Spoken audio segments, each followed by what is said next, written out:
gin, the other core product of Sipsmith. Yeah, this is a London dry gin, genuinely made in London. And again, small batch production.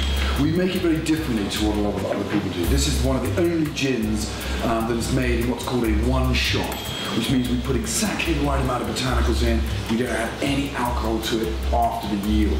So it's batch distillation. You can see it might change every batch, might vary very, very slightly. And it's how it once would have been. And I think that when we taste it, what I'm hoping is you'll agree that you'll find some wonderful traditional London dry gin notes is really what we're going for. Definitely, let's try it. On the nose though, beautiful, wonderful, ripe juniper coming really flying through. Yeah, but it's also balanced with citrus. You've got that lovely orange and lemon peel there, which we put a very small amount in. And there's Spanish orange and lemon, bitter Spanish, but it doesn't smell anything like bitter. But lovely balance, a bit of spice in there perhaps that we can expect too when we sip it. Again, like the barley vodka, no burn. This is 41.6%. It's almost cooling in a way, yeah. It's got a really nice cooling effect to it. It's wonderfully enveloping, that wonderful word which is actually used in the wine world, mouthfeel, which is really given to the products by the copper. So it's got this wonderful texture and sort of softness to it. But the key thing is that it's balanced. We've not got any weird or wacky botanicals in there. What are the botanicals? So you've got juniper, you've got the lemon peel and the orange peel, is that right? Yeah. What else goes in? And we've got orris root, the root of the iris flower, licorice root, angelica root, which gives it dryness.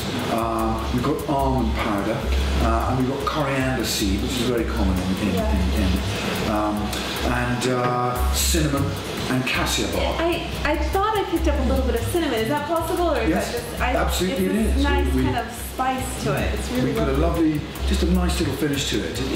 You know, all of those botanicals are the old school traditional ones, and that is what we produced here: is a balanced, complex, but very giving, very forgiving gin. And that's really what I look for when I'm tasting gins. I love a lot of gins, but you know, I love them to be balanced. I love them, you know, to give a wonderful length. And not all of them have that soft feel.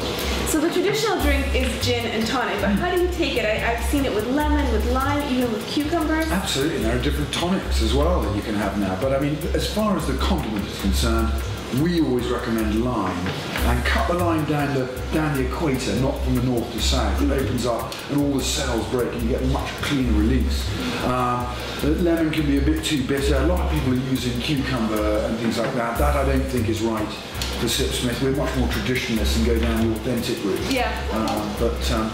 And besides gin and tonic, can you recommend any other cocktails? Oh, the martini. I mean, that for me is it. How do you make that? Well, I would stir it with a little hint of fresh Noilly Prat, and just show it to it, and stir it and garnish it again with a little orange peel twisted into it. Absolutely glorious. Make sure the glass is chilled. You don't have to chill the gin necessarily, but use fresh vermouth. A lot of people don't use fresh vermouth. And once you open the bottle, maybe it's a silly question, but how long can this stay very kind of fresh and vibrant? It's not like a wine, is it? Well, no. I've got a bottle of 1915 Gordon on the shelf over there, which I'm still drinking. Oh, really? There's France. Yeah. I mean, it's absolutely fine to drink. Click on the bottles that you see for an individual tasting review by Sam and myself.